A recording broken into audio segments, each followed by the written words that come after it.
Welcome to the Drive Able podcast, where we discuss all things about driving and safer community transport for people with disabilities and medical conditions. If you haven't done so yet, make sure you go back and listen to episodes 17 and 18. In these episodes, we met Peter Simmons and discussed his driving history and what a long driving history it is. He's had his injury for a few decades now, and in those interviews, we discuss the difference between pre-NDIS and what a difference NDIS has made. We discuss his driving aids, his vehicle, and how he gets in and out of the vehicle with a complete high-level spinal cord injury. In episode 18, Ali and I unpacked this in more detail and talked about the modifications that he's using to drive. Peter blew us away, and his story really highlights how NDIS can help. G'day, Ali. G'day, everyone. This is episode 19, and this interview podcast, we have something actually a bit different than we normally do. This time, we're not actually interviewing a person with a disability or a carer. This time, we're interviewing a key stakeholder in the industry, or an expert or a professional in this field. It's an interesting and important interview with a high-profile person. I say that with a little bit of grain of salt because he is my brother as well. I'll disclose that. And so we're interviewing Amin Akbarian, who the reason why we're actually interviewing him is not because he's my brother, but because he's actually Australia's representative on the ISO International Standard Committee for Disabled Standards, and in particular wheelchair access and disability restraints and lifts and so on. So basically, he has been selected by the Australian committee to represent Australia on the world stage with respect to input and creation of these standards. So he's got a pretty important role because his input will influence what we do in the future. So it's great that Australia has a voice on that table. And Amin's been working very much in this space for a number of years now, and he's got a lot of expertise in these products and all their standards. So yeah, I'm pretty excited to get him on to talk about this. So Brad, are you ready for it? Yeah, mate, let's get this underway and get him on board. Driving is something many take for granted, but when someone has an altered ability, then driving or getting out and about in your own car can be challenging. The Drive Able podcast unpacks the world of driving with a disability so you can experience the freedom that you desire. I'm Brad, and with me is Ali, and together we have over 30 years of experience in driving and disability. Enough with the intros, let's get into it.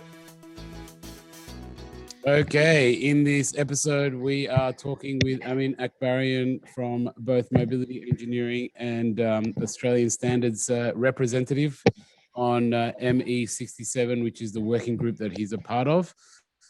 Thanks for joining us, Amin. Let's kick off first, and you can introduce yourself by telling us a little bit about your history, how you came to be in this position, and I guess what you're doing in that position as well. Yeah, sounds good. Thank you. Glad to be here and discuss sort of a bit around the standards and a bit about how it works.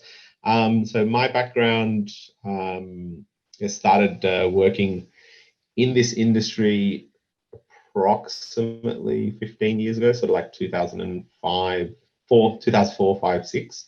And then being part of a family business, doing bits and pieces here and there.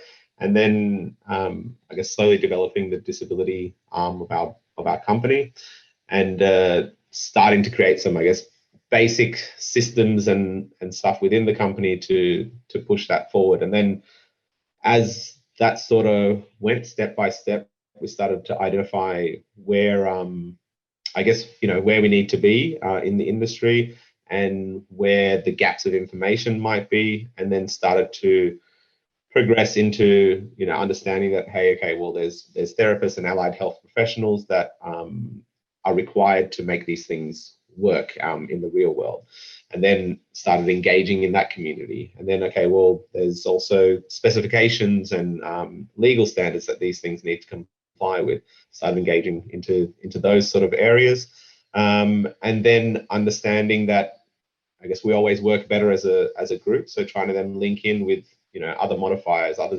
installers around the country, and bit by bit, sort of getting to where I am. You fake it till you make it, as they say.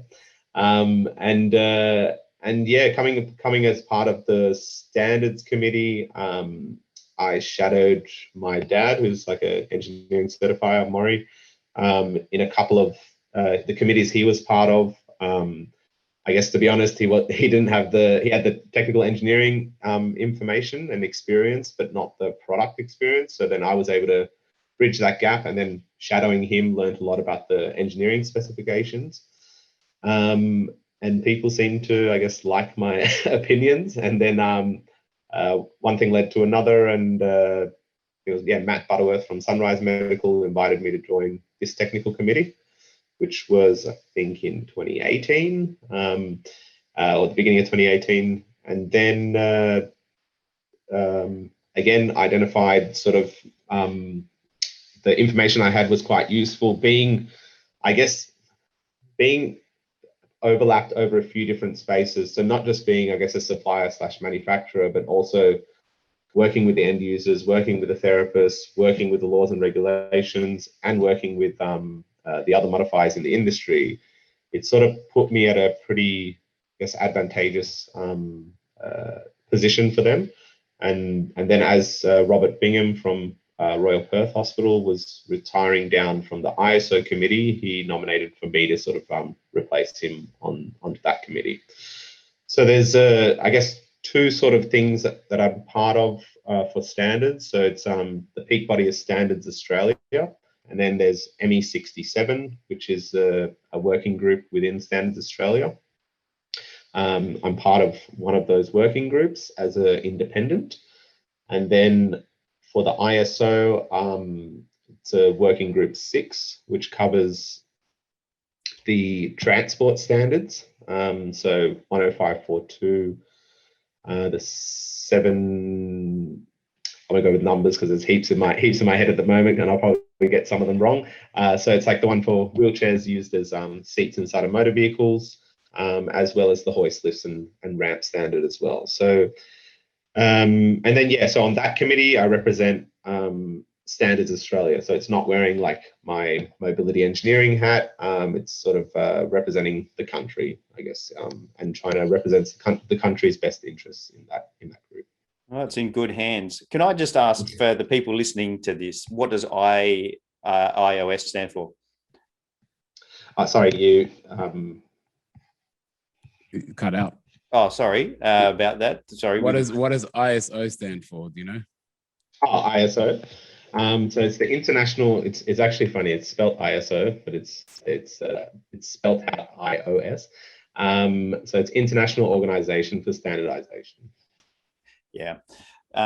Excellent. So what we're going to do is ask you to give us a little bit of it. I've worked with you before, and like you said, you are out there in the community helping both clients through to mobility installers, through to OTs and therapists as well. I've seen you at the therapist side of it all. I've seen you in the mobility side of it all as well. But you're an engaging talker, and you really get the therapists hooked in because there is so much that we need to consider from the standards point of view. Can you unpack a little bit for us some of those real key standards around this area that we should be considering? Yeah. So I thought just before that, I might just go into just quickly to explain for everyone what the standard is and how it sort of acts, and then to add the standards a bit better, just to help sort of understand where they sit and how they can and cannot apply. If that's okay. Yeah, great. Yeah. Cool. So in general, so the Australian standards, they are ones that we develop our own through Standards Australia, and at times they're adopted potentially from an international standard or not, or they might be a modified international standard. What a standard is, I guess, in its definition, is a voluntary document that sets out specifications, procedures, and guidelines, and then they aim to ensure that all the products, services, and systems that are used in the country are safe, consistent, and reliable. So it's sort of trying to get everyone on the same page in there, and they cover, as you guys would know, everything from, I guess, how a water bottle is developed to a wheelchair lift, and even around the process, for example, for child restraint modification and how the discussion even goes with the client. What standards try their hardest not to be, because it's not the position of the standard, is to be prescriptive. So it shouldn't tell someone how to build the product or how to do the system. It's just giving you the backgrounds and specifications that you need to work within. And the reason why it's not prescriptive, I guess, is then to also foster innovation and different competitive strategies within the market to help keep pushing the benchmark higher and higher. And then within that, you've sort of got, I guess, here we use 3 different levels. We've got international standards, regional standards, and then national standards. And depending on where the standard would sit, whether it's sort of tied in with other regulations, such as motor vehicle regulations, like a motor vehicle regulation combines everything: regional standards, state to state, national standards, and a hell of a lot of international standards, as well as ones that we adopt ourselves. Now, a big confusion I find with specifically Australian standards is whether they are legal or not. So in their base, they're not law. They only become law once they're legislated.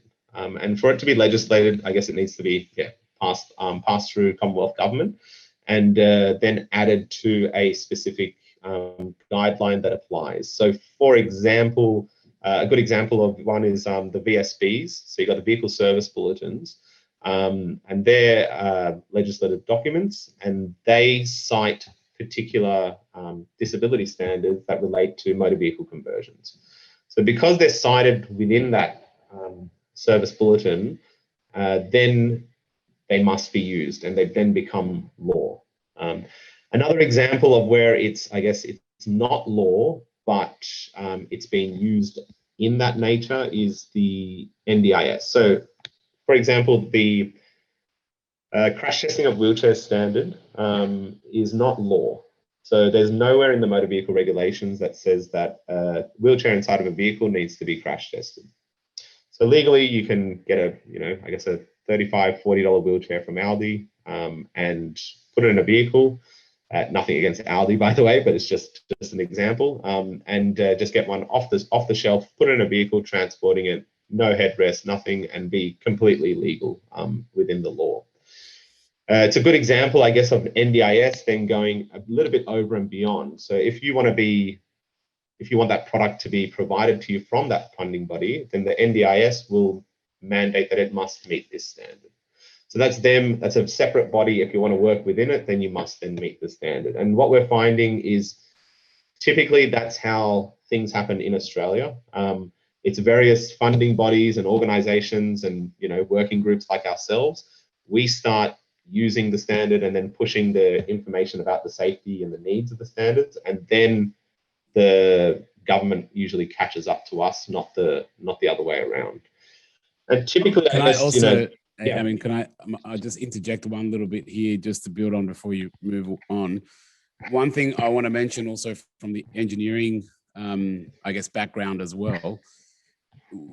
It's interesting when you're saying that these standards are not sitting in the base in the law, but I guess the thing which I wanted to point out to everybody is there is a reason why there's a bunch of people that sit around creating this standard. They're not creating it for nothing. So they are all of the standards are legally tied to us in some way. So that's where people get, they mistake the situation, because as you said, they might look at this one standard and go and look at this one law and go, oh, well, I don't need to have lap sash seatbelts for my wheelchair occupants because it's not there in that law. And my engineer said, I don't have to have it.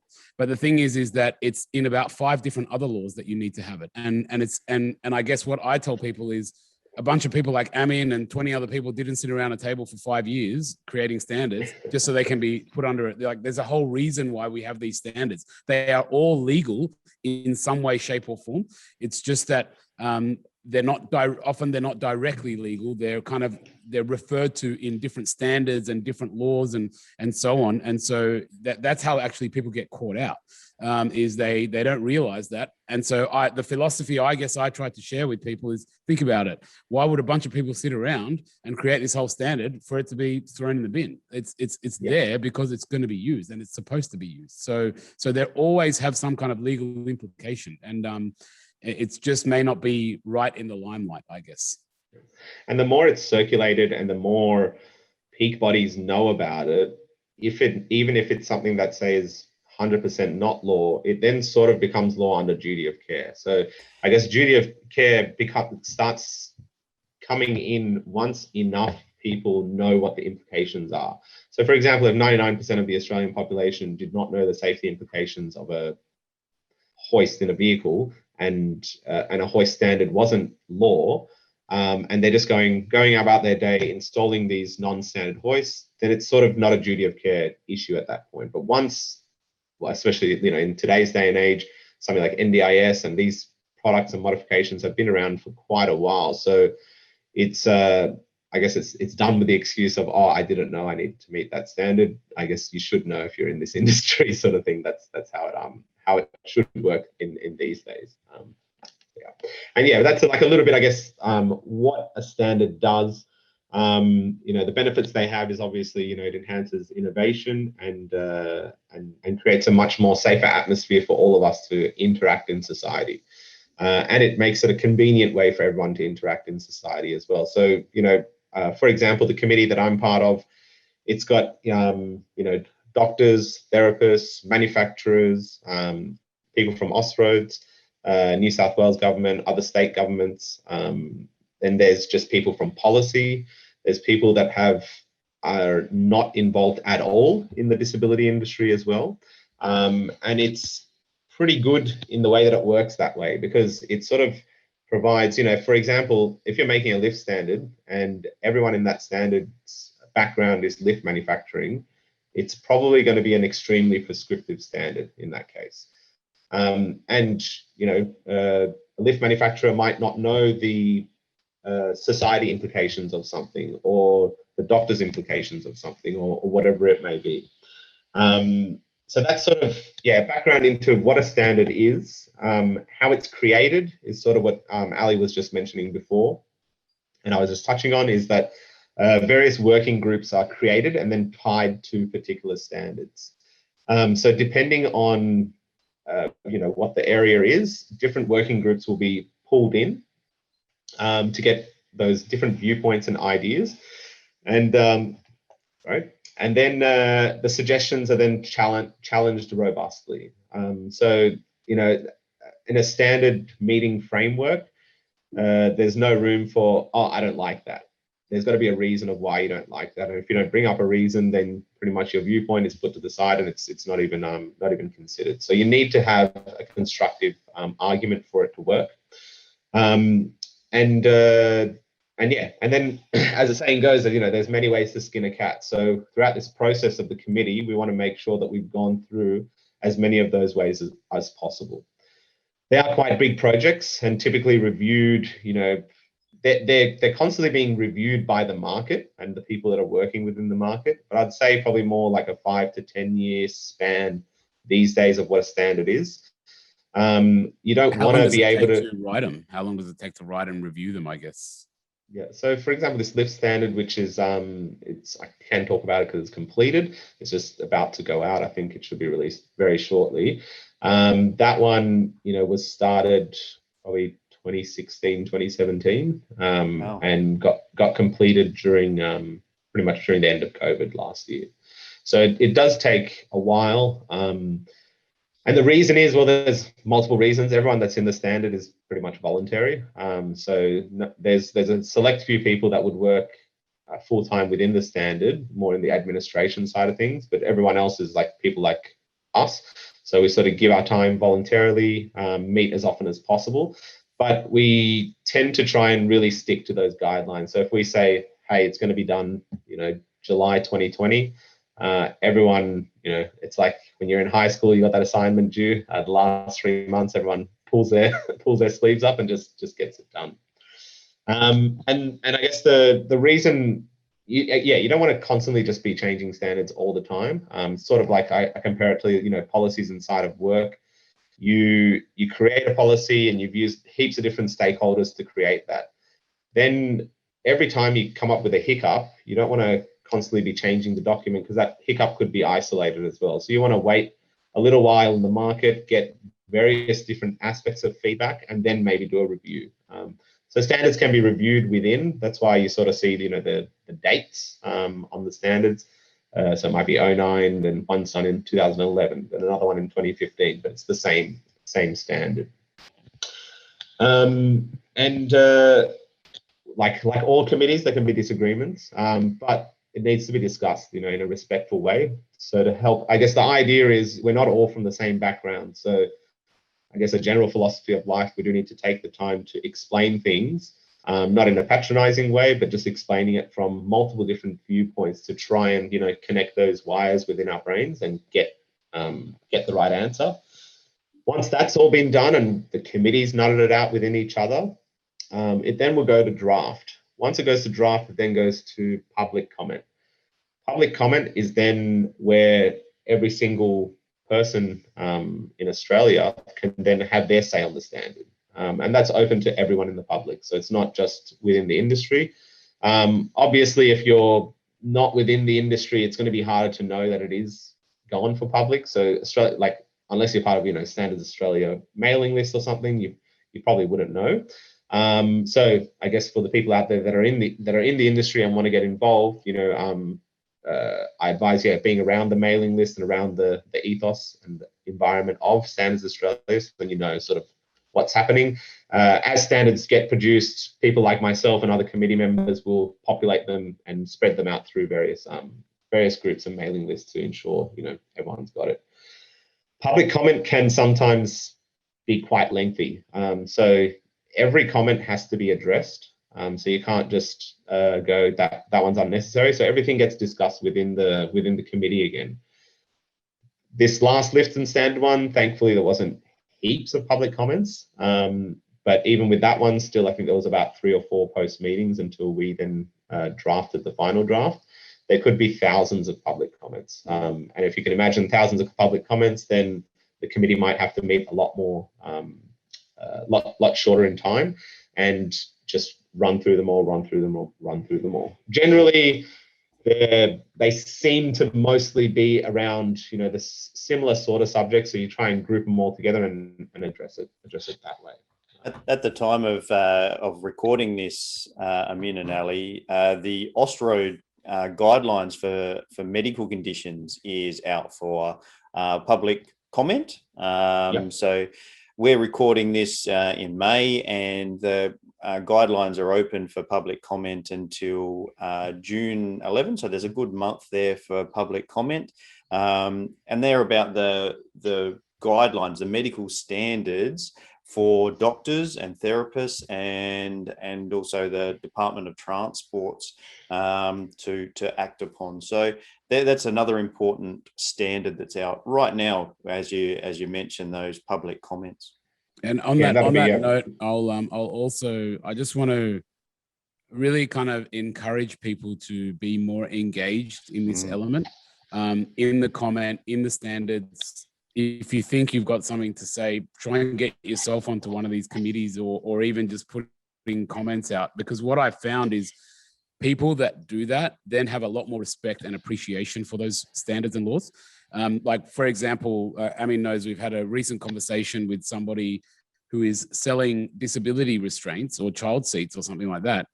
And they were just a salesperson, right? And they saw the barriers to their sale. They saw these standards as barriers to a sale, right? And it was quite shocking the way they were talking, but many people speak like that because they haven't been actually involved or understand like the purpose, what it is for, how it integrates into society. Standardizing this stuff, it just means that we have better societies. Like, we have a more safe, comfortable society for everybody. It's not just like standards for disabled people. It's all the standards that we have that we hold ourselves to account to. And so I think that the more people are involved in that, inadvertently they will respect and appreciate it more, and because they will understand that they're, like, for example, this particular person that was having an issue with the standard, I dare say if this person had the ability to provide their comment into the standard, then they probably wouldn't have an issue, because they've been heard, but their issue was kind of like this, all this stuff is BS, the government does this, it might all be a conspiracy, etc., but it's not. It's just that not many people know about it, and so that's why it's good to get Amin on as well, to kind of open up the lights of this and get people involved in this. What I like to hear is that all the comments get listened to, and you have to review each of those comments. So your comments do get listened to, and that's really encouraging to hear. Yeah. It's actually it's a legally required process. They have to demonstrate that they've got documentation for every comment, I think. Yeah. And that part is something that's pushed quite a bit from the standards, because again, like anything done in the government, you don't want to work on something for 5-6 years, put it out, and then suddenly there's all this backlash. Why wasn't this considered? Why wasn't that considered? And blah, blah. So this then lubricates that process a lot better. So that there's like an open communication between all sides. And 100% what Ali was saying, I guess it's sort of understanding why the standards are there, why we need to be safe. I always say this in my education talks, like we don't really care about vehicle accidents because they don't happen all the time, right? So when they usually happen, it's like a little prang or a bump here, or someone scratched the side of my car. It's not to say that a big motor vehicle accident, a big impact won't happen, but because it happens so little of the time, we sort of put it into the back of our minds. And then I guess that's sort of how to think of the standards and regulations. It's like that,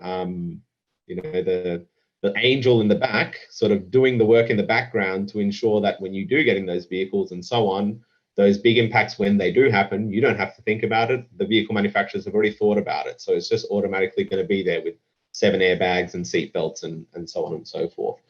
And that sort of can, I guess, take us into the next section about standards here. So in a lot of industries that are mature, these standards are already adopted and part of the process, and we don't have to think about it really too much. When we jump into a motor vehicle, we don't have to think about and look at the seatbelt label to think, does that meet a standard or not?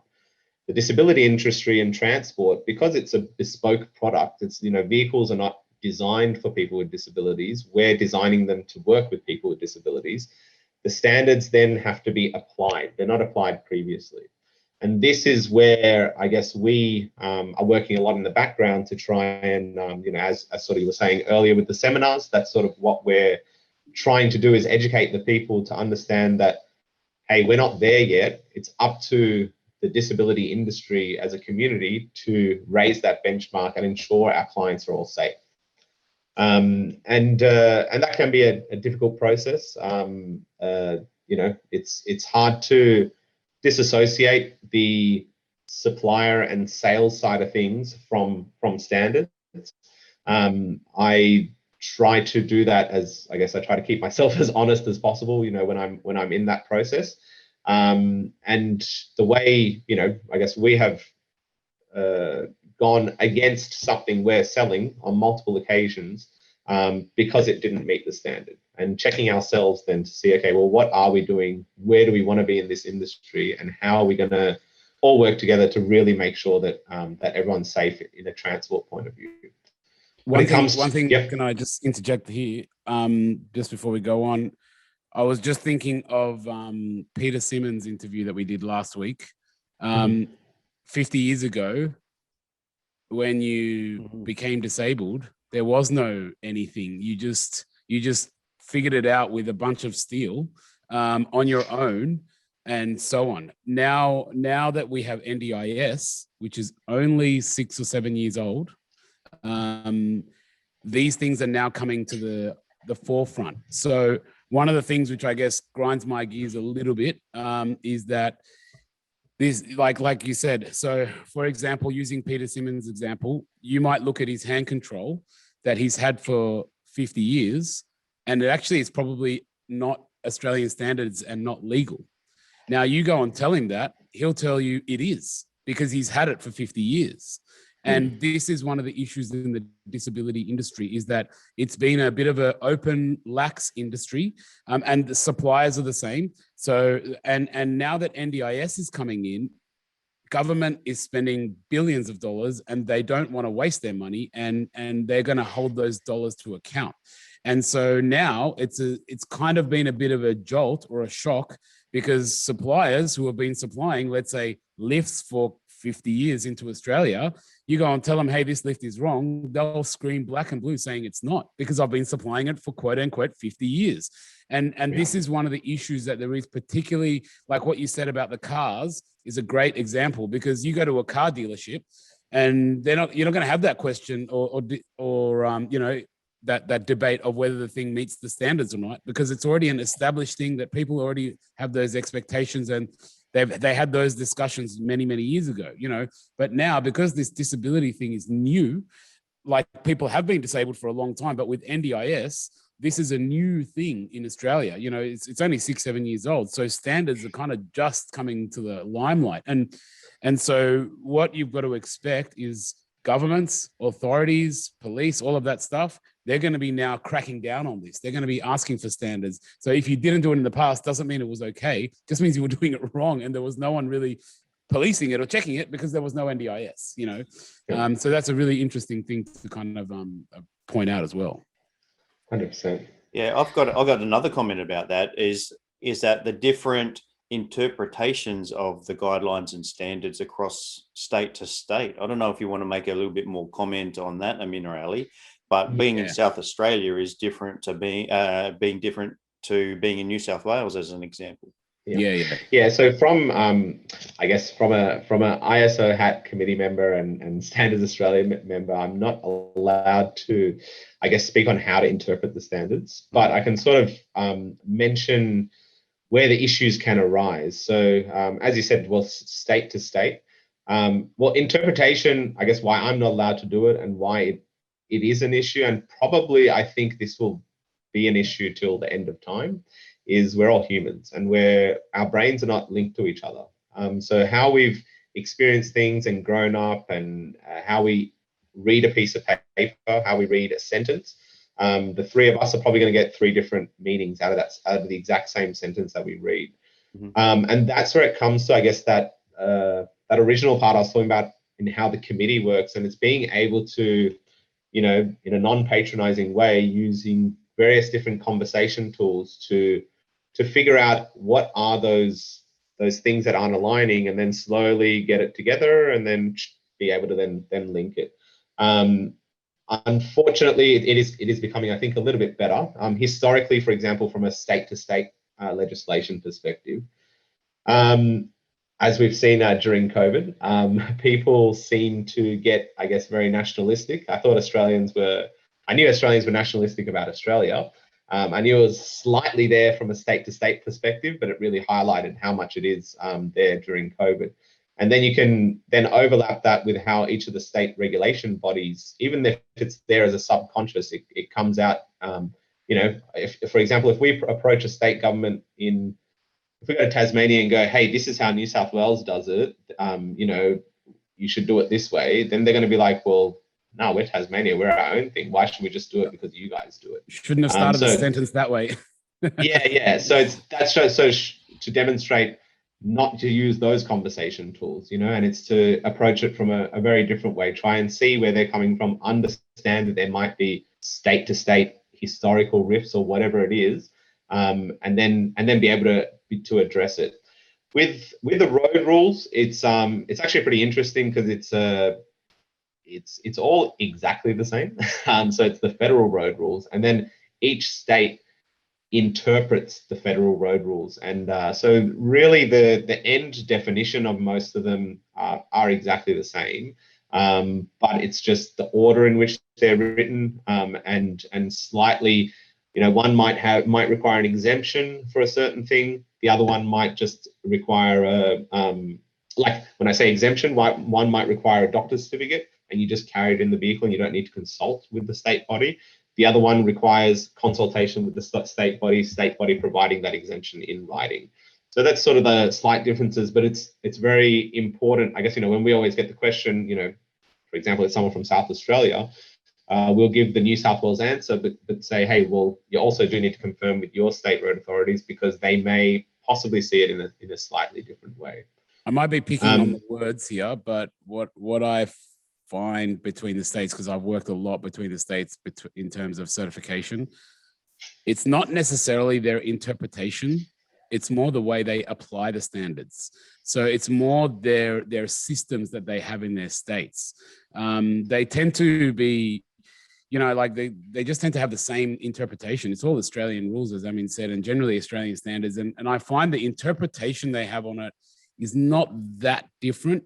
It's just the way that they do their thing, the way that they do legislation, application, the way that they apply standards, the way that they register cars, the way that they do that kind of stuff, and the way they think then falls into that. And so you might have to be assessed a certain way on the standard, whereas another person is assessed a different way, so, but it's still the same interpretation or outcome or intention of that standard. So that's generally speaking what it is.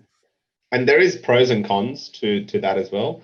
Obviously, the cons are it can be a bit more clunky when you're going from state to state and so on.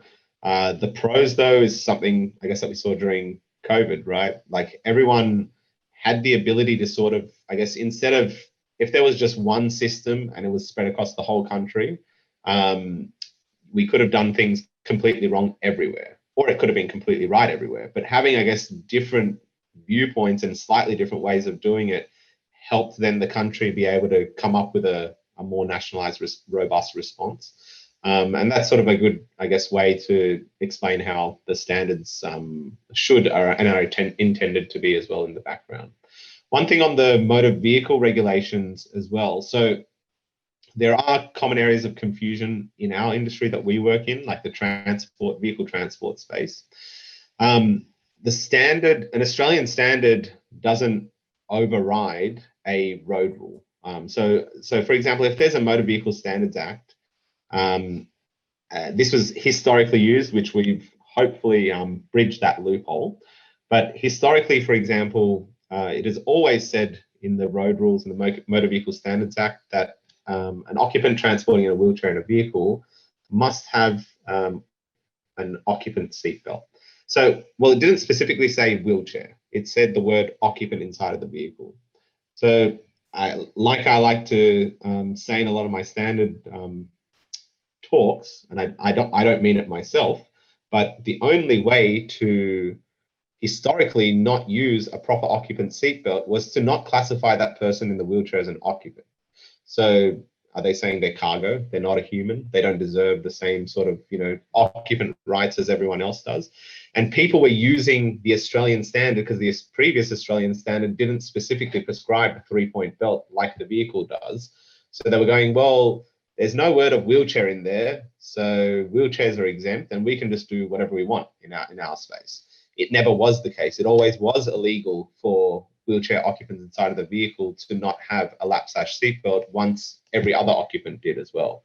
And this is where people do need to be careful that the legislation and acts always supersede a standard. So if the standard's not there yet, then it's within a legislation and people are hung on a bit of wording that doesn't say the word disability or wheelchair, I guess, as I always say, I'd probably question their ethics and why they're trying to do it. It's typically a cost-saving measure in that scenario, because they don't want to spend that extra $1,500 or tell the client that they have to spend the extra $1,500, because then it's going to make them not competitive in the market and so on. So it is very important to understand that.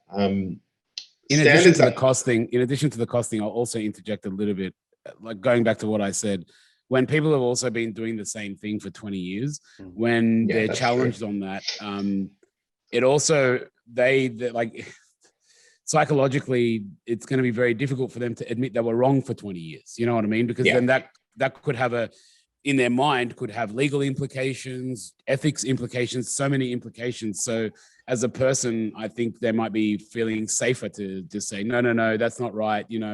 I've been doing the same thing for 20 years. I haven't put lap/belts. I haven't put this or I haven't put that, blah, blah, blah. But it's not necessarily the best way or the right excuse. It's just that no one was really checking it, but now they are with NDIS, So it's that's 2020, 2021, and everyone's scared of cancel culture. Yeah. The other thing about that is that, well, I can talk on behalf of South Australia because that's where I'm located, is that at the signing off level, we don't need to, by the Department of Transport's level, have to have an engineer sign off on modifications. Where I believe in New South Wales, Victoria, and so forth, you need to have an engineer sign off that the work has been done to a quality standard, and that's you've got some companies that go above and beyond and do require a signing off certificate by an engineer when they install something that's going to impact on how the car was originally used here in South Australia, and we applaud those companies to actually get that higher level. But there's also that cost saving. We're going to do it the way that's going to save the most amount of money to the client to be able to get maybe a sale as well. We unfortunately that is still in the industry, but I feel that NDIS is actually having a positive impact on that, because there is a standard level that they're going to approve something for. They're going to expect a level before they approve the money for that, and I think that's actually been really good for the industry. At the end of the day, as much as NDIS says that as much as NDIS says that they are not liable, and they've tried to remove the liability, I guess from a crowdsourcing question, do you think if there's a wheelchair modification in a vehicle, right, and the government funded that wheelchair modification and something drastic happened, it's much easier for the public, the general public, to point at the government than to try and point at a specific company or something. The government always has a much larger target on its back. And I'm pretty sure that they have realized that as well. And that's why, for example, because one at the 3696 wheelchair backrest standard is not mandatory as a road rule, but NDIS is saying it's mandatory if we supply it and we fund it to you. And if you want to receive it out of our money, then you need to make sure it meets this standard. And I think that's something that the NDIS has potentially tried to show that that's not their responsibility. But I would be very surprised if this wasn't the case. In the background, in their own sort of committees and working groups, they've identified that, hey, if something does go wrong and we've paid for it, it sort of is our responsibility, and that's why there's going to be more of these, I guess, assessments and checks and balances within the system. As I always say as well, government doesn't always get everything right, and it's up to us to sort of, negotiate to make it work. But having extra layers of checking and expert groups within their organization to ensure that these things are being caught out and checked on, I dare say is not a bad thing. I think it's very important, because the thing is that, again, like I put in very, very layman's terms when I speak to people from this industry, at the beginning of the NDIS, government was focused on really just trying to get this NDIS thing to work, because they rolled it out pretty quickly. But if you think that the government is not going to have an eye on every single cent that they spent, then you haven't been living in this country, because you cannot get away from paying the government. You can't get away from it. So people thinking that, oh, it's pretty easy and I'm going to get this and I'm just going to push this through, and been doing it like this for years and we haven't done it that way. You may not have been caught in the last 5-6 years and so on. And, you've been doing the same thing for 20 years, but if you're not listening and you're not doing these standards, I will guarantee you those guys will come down and they will take their $22 billion back. They won't bat an eye. Look at the way the government works. I mean, again, we've spoken about COVID. They've shown their hand on how aggressive they are. We're locked in a big jail here, we're not complaining about it.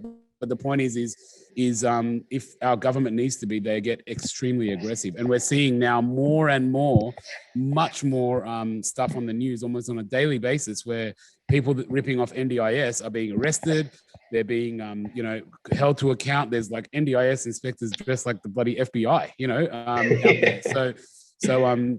So yeah, and it's starting to get very serious. So the reason why I'm highlighting that is not to scare people, but they are serious about it. So you as a modifier, as an end user, as an OT, you also need to take it seriously. You need to take all these standards seriously. You need to take these regulations seriously. They're not just a side thought. They are an important part of your job. Yeah. Can I refer this conversation back to something that's maybe a little bit relatable? Yeah. Mm-hmm. Over eBay, you can buy a spinner knob for about $20. Yeah. And you can buy a set of portable hand controls for under $100, which can we talk about how that's available for purchase, but may not, are we driving illegally with those from an Australian standard point of view? And can we talk around that type? It's a question that we get a lot as OTs. Maybe people have purchased them by themselves and they want a new set of this, or they've been assessed that they need to have a spinner knob. Why can't I just go onto eBay and purchase a $20 one from China? So in that conversation, I guess, lies where the responsibility is. So, for example, sort of just what we were saying earlier, if I get a hand control prescribed by NDIS and I've used the therapist and used the vehicle modifier and so on, me as the user, I am not liable for any of the dangers or safety acts or whatever happens to that vehicle, as long as I've used it the way that it was prescribed and installed into the vehicle.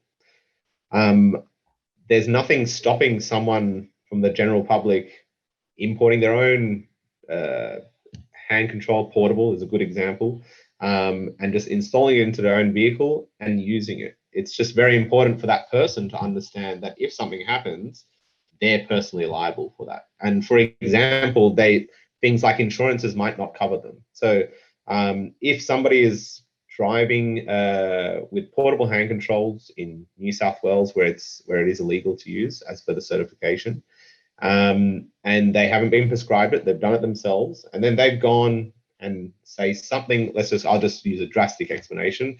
They've caused a fatality due to their mistake, and because it was dangerous that they used it, they're probably going to go to jail for that. There's nothing to get them out of that. The insurance is not going to back them up, because they're going to be like, well, where'd you get that product from? What standard did it comply with? Is it engineered? Oh, it wasn't engineered. Well, sorry, we tried our best. There are certain states, like I know Victoria, for example, does not.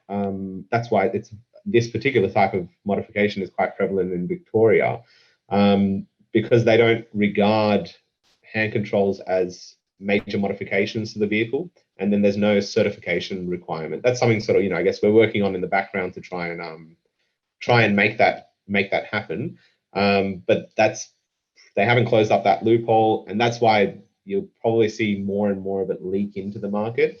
But yeah, in general, it's sort of, if I go and I buy a bottle of bleach and I didn't read the label and I drank that bleach, it's my responsibility if whatever happens, if I get sick and so on. It's actually also written in legislation to sort of build on a little bit of what you said. Ultimately, so yes, if people have followed everything properly and done everything as per the NDIS, there is a chain of responsibilities in command. But as per road rule regulation, and I guess we're talking about transport here, every single road rule typically starts with the words, the driver of the vehicle must ensure that. That's basically the first few words that start with almost every single road rule. So what that means is that within legislation, in black and white, there is a legislated liability. And the legislated liability, it's not duty of care, it's not assumed, it's not percentage or anything like that. It's 100% legislated that the driver of the vehicle, once the vehicle is in motion, is 100% responsible for the compliance of that vehicle. So if there is anything that is off compliance and there is an accident, ultimately it will fall back onto the driver. They can scream and shout and they say that person prescribed me this and that person said it's okay, etc., etc. But the responsibility in legislation is with the driver. So the driver of the vehicle can't be blind to this stuff. They need to be involved and understanding that they everything must meet these standards. And that's why it's important, for example, if we're doing something that's non-standard, or it requires an exemption and so on, that everything is written down and the reasons of why. I guess, Brad, yourself being, I guess, a therapist within the NDIS, you have to justify everything with a medical reason and a legal reason as to why something is not going to meet the law because of A, B, C, and D. Now, if you didn't write because A, B, C, and D, then the driver is sort of assumed to be blind to that information. Initially, they will be liable, but then when it goes to the court, that therapist is going to get they'll get dragged in as well. They'll get dragged in as well, and then that's where all those checks and balances need to be. And then maybe we can just flow now on into, like, I guess the regulations and stuff that would apply in the transport area. I think it's important for people to know about. I guess when I say the word stakeholder is anyone that is involved in the process of this prescription.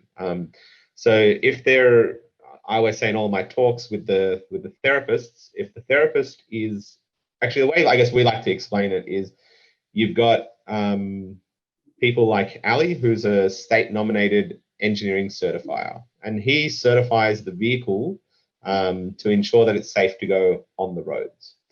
The therapist is sort of like the state authorized or nation authorized certifier of the human. So they need to make sure that that human is then going to be applicable and adaptable to what is being prescribed. I really like that description. That is just, I think we should highlight that description, because a lot of OTs do struggle to mentalize where they actually fit into it. And from a therapist point of view, I just love that description as, where the signing off body of how the person's body functions. And if you understand that, then, like, for example, like us from a vehicle certification point of view, we have to go pay $130 to buy the standard. We got to pay money to get different consultations and so on to ensure that what we're doing is then going to meet the legal implications. And I think this is something, and I don't blame the therapist for this. I think it's, as you said, because it's new, and it's people are, I guess, maybe straight out of uni. When I was straight out of uni, I wasn't thinking about, what regulations should I buy for my job. There was somebody else, there was a senior person that sort of took care of it. Because the NDIS is so big, we've got so many participants, and it's so underserviced, they sort of just open the floodgates, and it's like, well, you don't need experience, just go and do and learn on the job. It's sort of what they had to do. I know it'll probably get tightened up as we go on. What I'd probably like to see is sort of like the physio. Until you can own your own practice or service under yourself, you need to have a certain amount of years working under a senior physio. You need to sign off on a few hundred hours or whatever that is. So if that's sort of mandated, then in each area of expertise you want to go, it will make this process of what we're discussing a lot easier. But yeah, it's something I always say. Yes, if you're a vehicle modifier OT, then you should 100% in your arsenal have the lift standard, the driving control standard, the restraint and seatbelt standard, because again, it's the chain of responsibility. We're liable to the New South Wales, as a vehicle modifier and certifier, we're liable to the state government we work under. The therapist is liable to the NDIS. And we've got a bit of responsibility within that, but it's ultimately relies on the allied health professional. So it's sort of, I guess, to reverse what Ali was saying around the driver being responsible inside of the vehicle. It's like the OT is ultimately the driver when it comes to the NDIS prescription process, and they're liable. So then it is their responsibility to at least understand the applicability of these standards. And to talk a bit off cuff, I think no one's going hungry during the NDIS. So I think people can afford a couple $100 for a few standards. Well, when you think about what legal costs might be involved if you don't get it quite right, or you don't consult those standards, $130 might be very well spent. Yeah, I think also culturally, people in Australia, because I've just experienced it myself, maybe have an expectation that these things should be free because they're maybe related to the government or something like that. But as Amin explained, these are not. They're private. They are created by the private industry professionals, and they're volunteers. But there is costs to putting those standards committees together. There's admin people. There's printing, all of the stuff that gets out there, in terms of comments and all that kind of stuff. There's cost that goes involved in that. Yeah. So, and on that, Standards Australia is looking at various different things to make much more publicly accessible. So they are looking at that as a potential barrier. The cost mainly for the general public. So the professionals working within the industry, the expectation is they pay. I guess that's how we get roads and trains and committees and all that sort of stuff. It comes from a tax of some form, and usually from the businesses, which are the ones earning money on behalf of using these standards. The end user and the general public, there are things that are being discussed to make that a bit more accessible, and certain standards may be free. I know before, historically, the standards used to be in libraries, and you could just go and borrow the book. I don't think actually you could take the book out of the library, but you were able to, go and have a look and go through. So I think because of the libraries sort of going, I guess, out of fashion, there are ways that they're thinking to recreate that. But yeah, so the need to understand them and know them is quite high for everyone within the NDIS process. And highlighting, I guess, the particular ones, for the vehicle transport. Let's do that, because I'm sure some OTs are listening to this, but even end users as well, the clients, they actually want to know if their OT or modifier is actually, they might want to review, because like Ali said, the driver has a responsibility as well. So let's list that. This is vital for people listening. Let's list those, and we might even, if we can, Amin, we might even put a list together and make those available in the show notes. Would you be willing to do that for us as well? But let's discuss those now. Fine. Excellent. So the one that's the most popular one is the 10542. So it's an Australian standard, New Zealand standard 10542.1.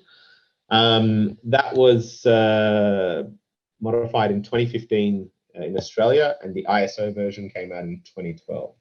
So that standard is technical systems and aids for people with disability, and specifically around wheelchair tie-down and occupant restraint systems.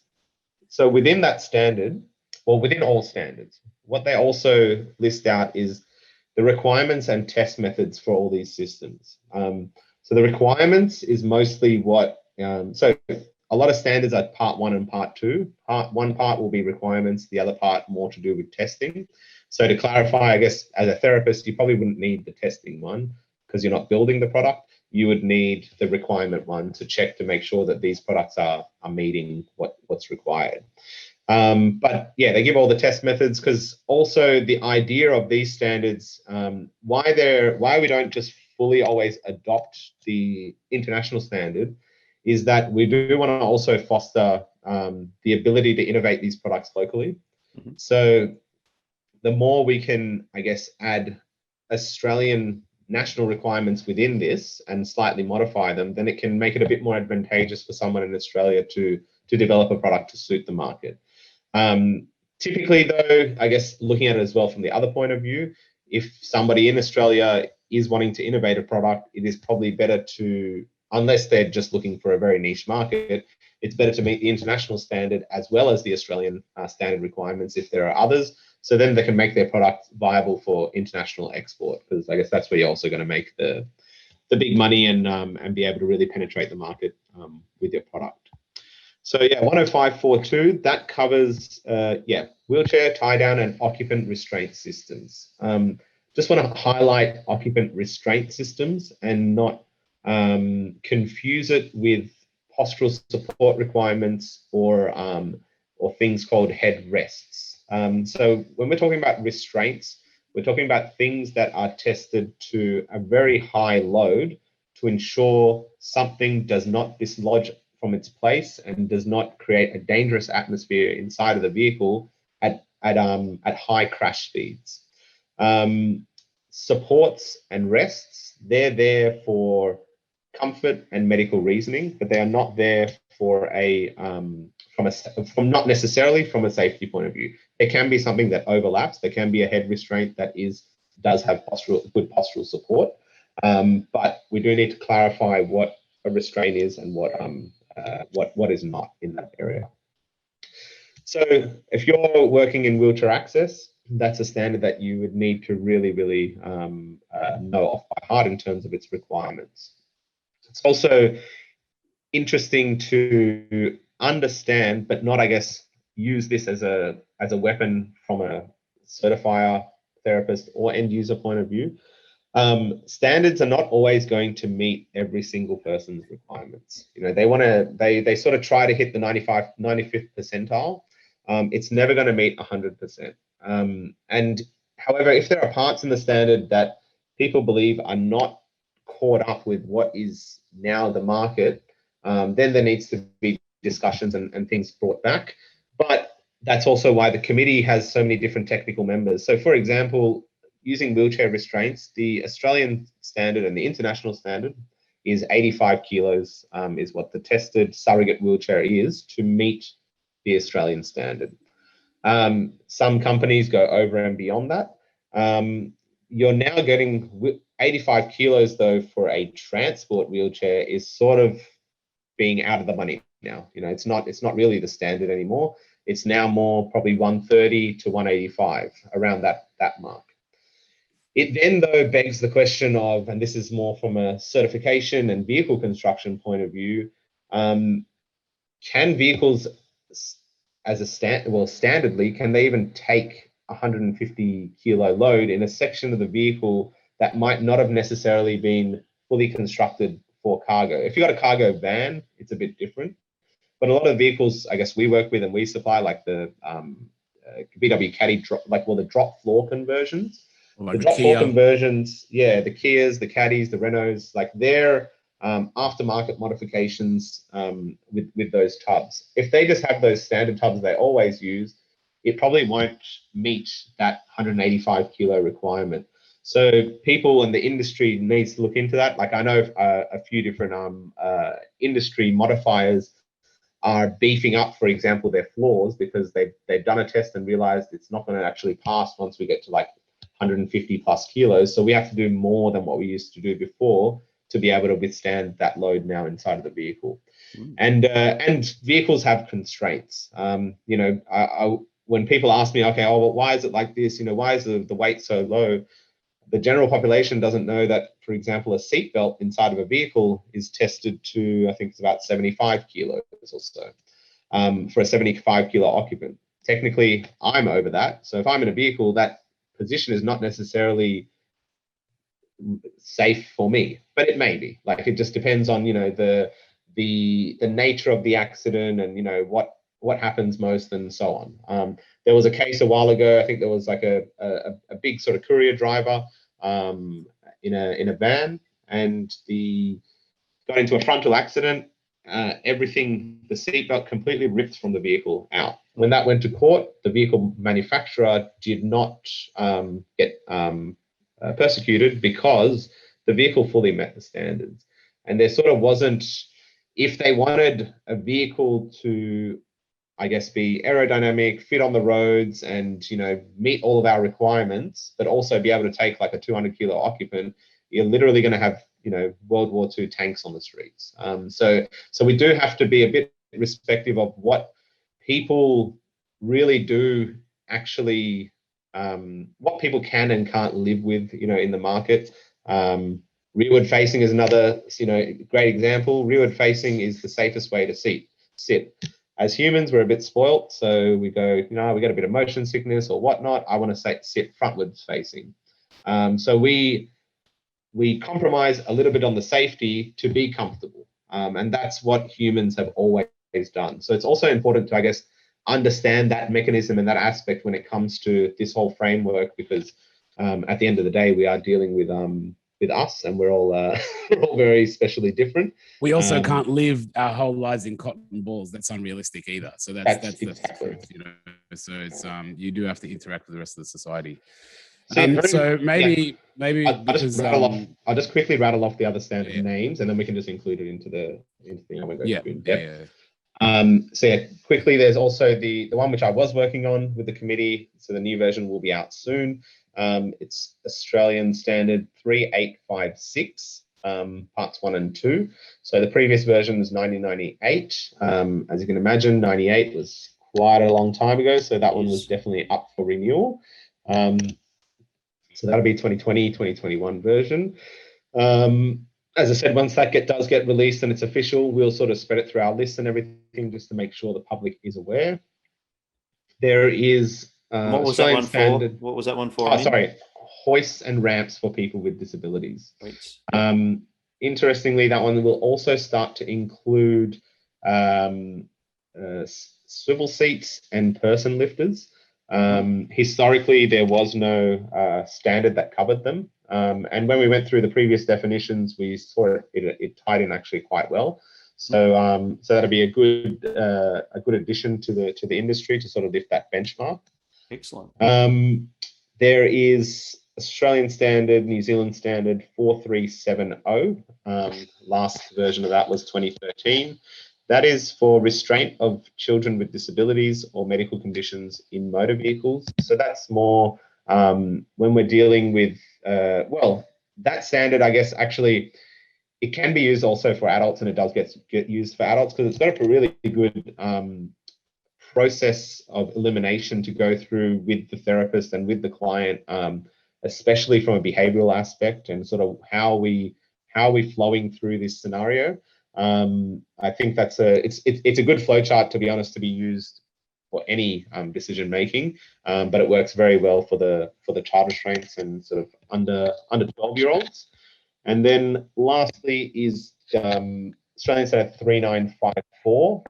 That was recently updated, 2019, and that's motor vehicle driver controls. So adaptive systems for people with disabilities. That one as well, 100% needed to be updated. There was, including ourselves, a lot of products being brought in that were more on the high-end electronic side, but were not really covered within the previous standards.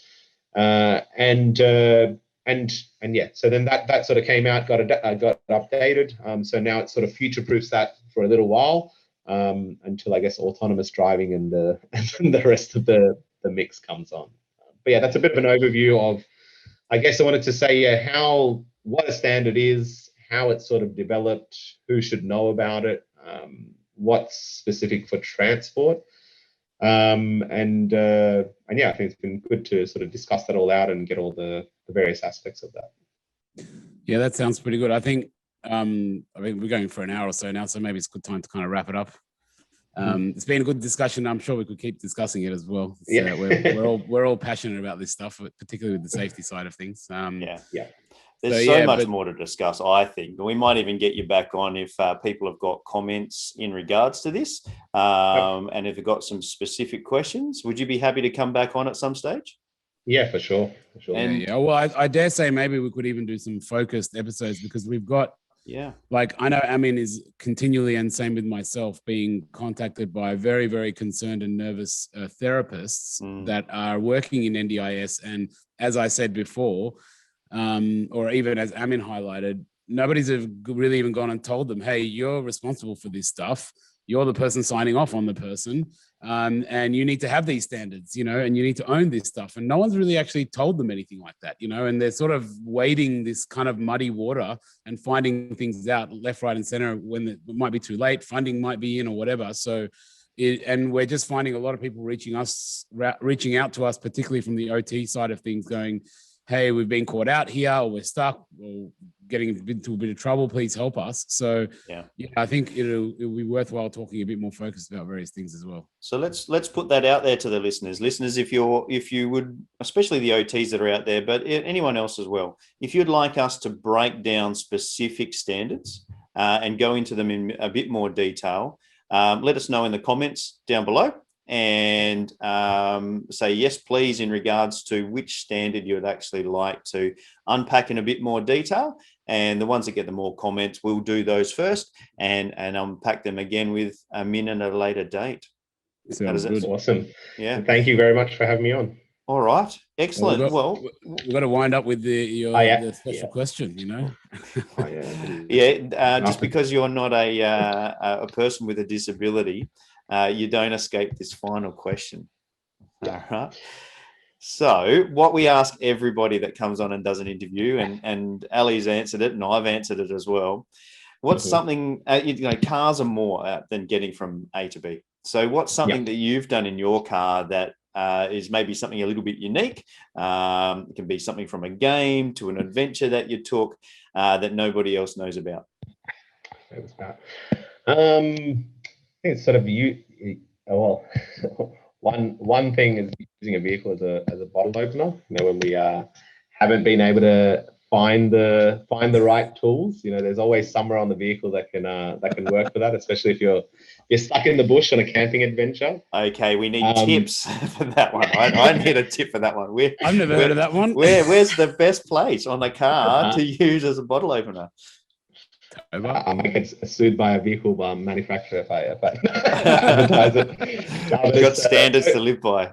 Is that right? Tobar's not a bad one, but it might be a little bit boring and oversaid, but I guess for me, what I like to use the vehicle as, and what I think is a great tool for myself is, I guess, escapism. So once, I like driving in a vehicle or things like snowboarding or motorbike riding, because once you're doing something like that, all of your concentration can only really be on what you're doing, and that's driving. So you're then able to escape, let go. And my rules is always driver picks the music and controls the music. So I also really love to listen to music. So that really gives me a place to explore my passions and clear my mind of any negativity that I might have picked up along the week.